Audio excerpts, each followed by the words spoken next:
Hey Rebel Rouser, I'm Alan Voivod, and this is Star Wars 7x7, your daily dose of Star Wars joy, and thank you so much for joining me for it. So we are coming close to the end of our recap of the story mode of Star Wars Squadrons. We are switching from the Rebels' perspective, or the New Republic's perspective. Yeah, you know, it's in that transitory phase, right? So we're going back to the Empire's perspective for a mission called Fire in the Heart, and where we left things last time, the New Republic had managed to reestablish communications in the Regali Nebula area, so that way they could call in reinforcements from Mon Cala, and Lyndon Javes himself went out to fly an X-Wing along with Anvil Squadron to defend the Temperance and their escape from the system. He also put out a call directly to Teresa Kerrill saying, hey, I'm out here, if you want to come get me, come get me.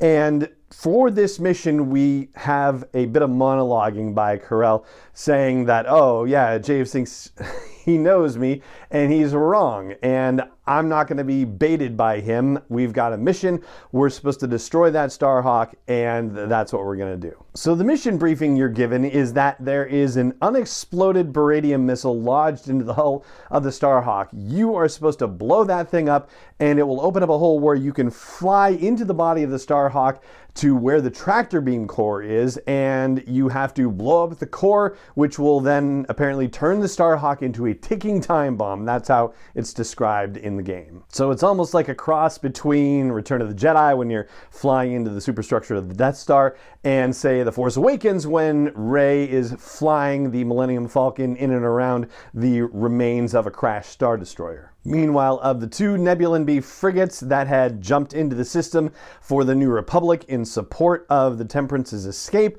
one of them is actually moving toward the Starhawk, and so your job as Titan Squadron is to cut down any of the Anvil Squadron fighters that are getting in your way, cut down that Nebulan B frigate, you know, like the medical frigate from Return of the Jedi, and then get to the Starhawk and do that thing flying inside it and blow it up from the inside, which you as the Titan Squadron pilot get to do. So fantastic, congratulations. And at the end of the mission, you are promoted to the rank of Flight Baron with full honors. So yeah, that's great.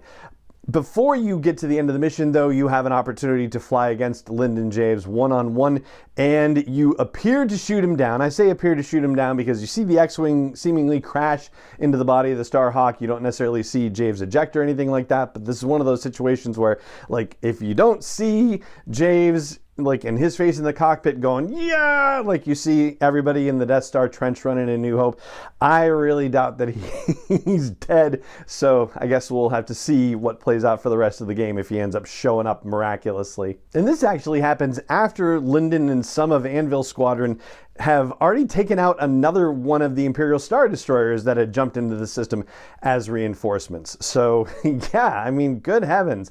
Anyway, so once the Starhawk has been turned into the time bomb and Lyndon Javes seems to have been killed, Teresa Kerrill says, all right, that's it. You know, everybody regroup. The Starhawk is done for. We're out of here. And your Lobot guy for the Empire says that the Imperial reinforcements are ignoring that order. They want to stay and wipe out the rest of the New Republic forces that are there. And Kerrill says, like, well, they're fools. That's not our mission. So we're leaving them behind.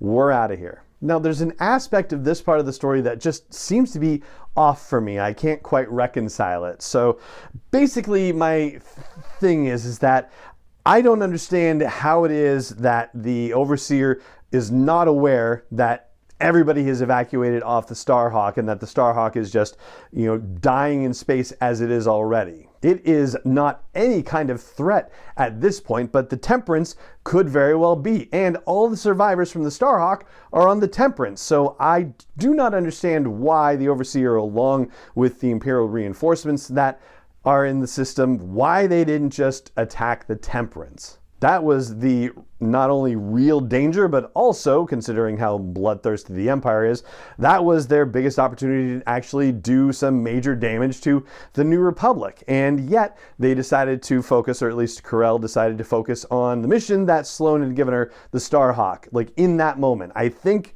yeah, it doesn't seem like the right decision, quite honestly. And I suppose that's a situation where also you just kind of have to go along with the idea that the characters don't have perfect knowledge and they don't make perfect decisions. They, make the decisions that they make in the heat of what they're facing. So it is entirely possible that it's not necessarily a plot hole per se, that it is just a character fallibility situation. But yeah, watching it, I was just like, they seem to know everything about who's on the battlefield. They know that Lyndon James is flying an X-Wing suddenly in this thing, and yet they aren't aware that all personnel have been evacuated off the Starhawk. So literally nobody's on it, nobody's flying it, nobody's doing anything with it. They don't have to bother with it for the time being. So that covers the active mission part of this story for the most part, all the highlights of it. As I've mentioned on the podcast before, the side conversations that you get to have with other characters in between the missions is one of the most interesting parts of the game. And I have to say, the character Rella Soul, who is part of Titan Squadron, is turning out to be one of the most interesting characters in the game. So she is the daughter of Imperial senators, and we talked in a previous episode about how she was thinking, maybe it was a mistake to disband the Senate because, once Emperor Palpatine died, there's no way to reassert control over the galaxy for the Empire, and if the Senate had been there, maybe it could have helped. Well, she has more reflections kind of related to that in this particular conversation you get to have with her. So she talks about how, wouldn't it be great if we destroy the Starhawk? You'd be a hero, and heroes have influence. Maybe you could parlay it to being somebody important, like the aide to Admiral Sloan. And she goes on to talk about once you're, that close to power, you can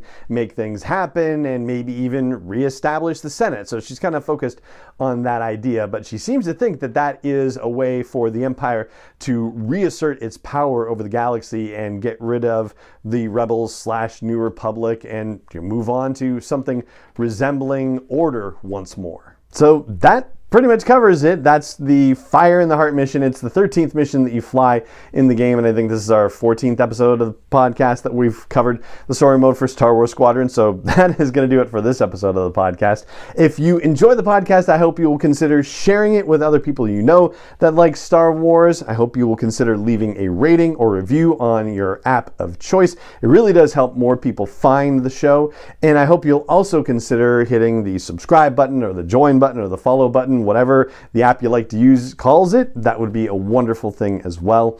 And it just remains for me to say thank you so much for joining me for this episode. As always, and may the Force be with you wherever in the world you may be. 7x7 is not endorsed or sponsored yet by Lucasfilm Limited, Disney, or 20th Century Fox, and is intended for entertainment and information purposes only. Star Wars, the Star Wars logo, all names and pictures of Star Wars characters, vehicles, and any other Star Wars related items are registered trademarks and/or copyrights of Lucasfilm Limited, or their respective trademark and copyright holders. May the Force be with them. All original content is copyrighted by Star Wars 7x7. We hope you love it.